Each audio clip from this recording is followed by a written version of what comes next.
What's up, Taiwan? I'm Erika Liu with news from here in Taiwan and around the world.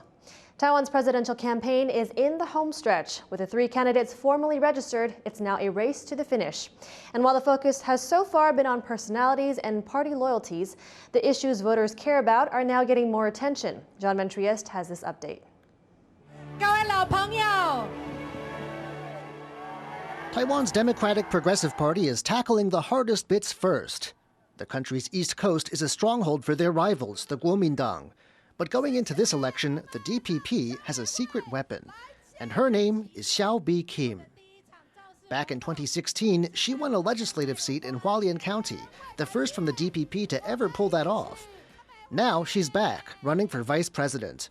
And the welcome shows that around these parts, she's still got it. The party hopes her popularity will translate to votes for her running mate, Lai Ching-te, and give it control of the presidency for 4 more years. Lai's even gone solo in the East, venturing beyond Xiao's former district to campaign. His message is that with him in charge, education in this rural part of Taiwan will no longer be left behind.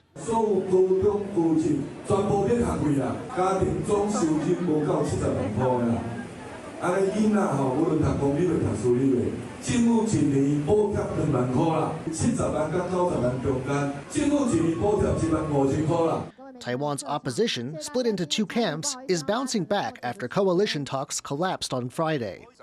Though rivals, both are saving the brunt of their criticism for the DPP, their common enemy.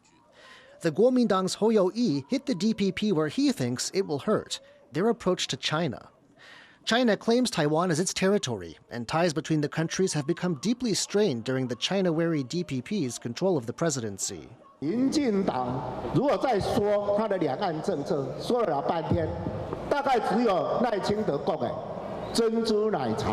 Meanwhile, Taiwan People's Party candidate Ko Wen-je is courting the youth vote. He wants to be the first third-party candidate in history to win Taiwan's presidency.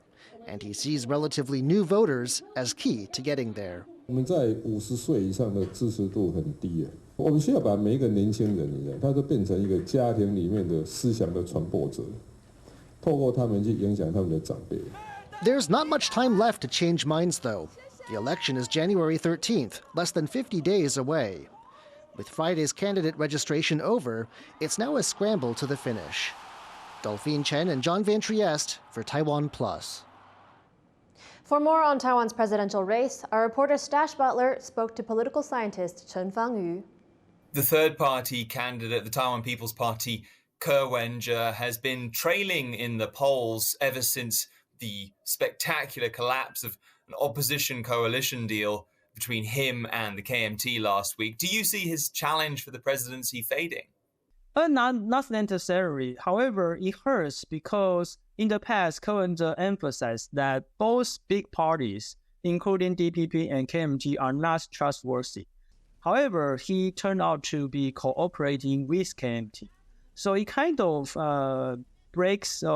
fractured his own promise to his supporters. However, I still think, it's possible for him to remobilize these voters because there's a strong sense that people do not trust the main parties, including DPP and KMT. So for Ko Wen-je, I think he's still able to remobilize these kind of supporters.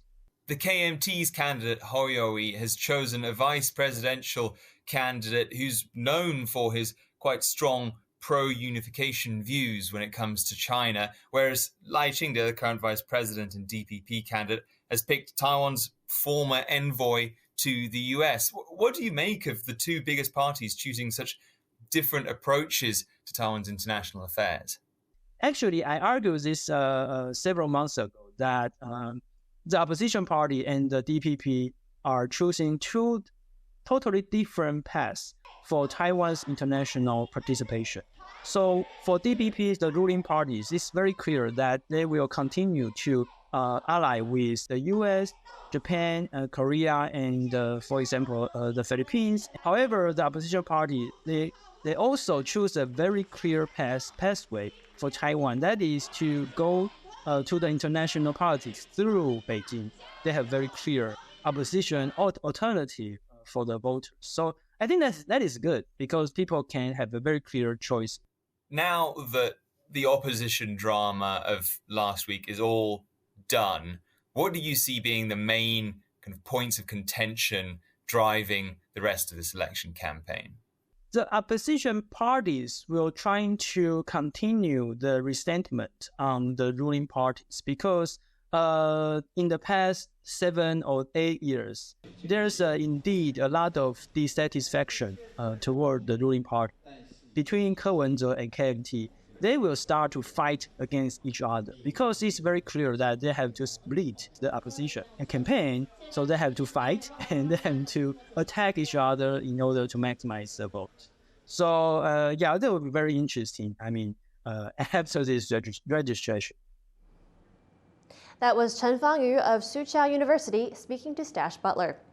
An investigation into a local politician's trip to China is increasing concerns about Beijing's influence on Taiwan's politics.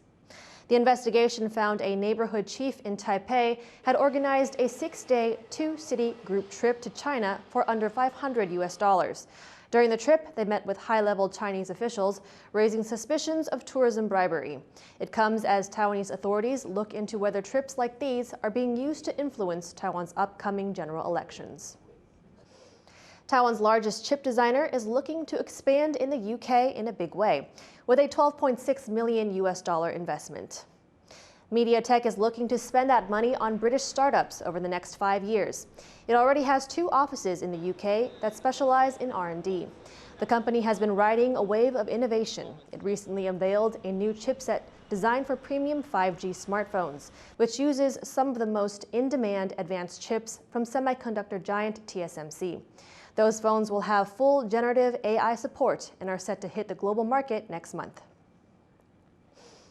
The 60th Golden Horse Awards wrapped up in Taipei over the weekend, with Chinese stars taking to the red carpet for the first time in 4 years. Reese Ayers reports. Husband and wife team Huang Ji and Otsuka Ryuji share an embrace after winning the biggest of the Golden Horse Awards. Their film Stonewalling was crowned Best Narrative Feature and tells the story of a 20-year-old woman's unexpected pregnancy. The Chinese and Japanese couple's win concludes an event, often called the Oscars of Chinese language cinema, that saw the return of Chinese stars to Taiwan's red carpet after a 4-year hiatus. Beijing banned Chinese actors and filmmakers from attending the 2019 Golden Horse Awards after a Taiwanese director voiced support for her country's independence during her acceptance speech in 2018. Chinese representation at the awards remained low until this year. Famed Taiwanese director Ang Lee spoke from the red carpet about cinema as a uniting force. 你知道这多少人的努力呵护整个电影界啊，所以我觉得特别珍惜它，尤其是金马，它是一个在华人世界里面，我觉得大家心里面有一个分量的东西，互相扶持，互相鼓励。 然后受到尊重，这个是一个很珍贵的一件事情。 Other Chinese nominees this year include Wang Bing, who won Best Documentary for his film Youth Spring, and Hu Ling, nominated for Best Leading Actress for her role in Carp Leaping Over Dragon's Gate. Several artists from Hong Kong also received awards. But stealing hearts and breaking records this year was Audrey Lin, who at 12 years old became the youngest ever recipient of the Best Leading Actress Award for her role as a student with ADHD in the film Trouble Girl. 想跟她还有跟小小一样特别的人说，继续加油，保持善良，然后事情会越来越好的。 Despite the continuing political stalemate between Beijing and Taipei, the film industry offers artists on both sides of the strait a chance to celebrate common interests. John Su and Reese Ayers for TaiwanPlus. Thank you for watching What's Up Taiwan. Finally, take a look at these images of Mount Etna erupting in Italy. I'm Erika Liu. Take care and see you next time.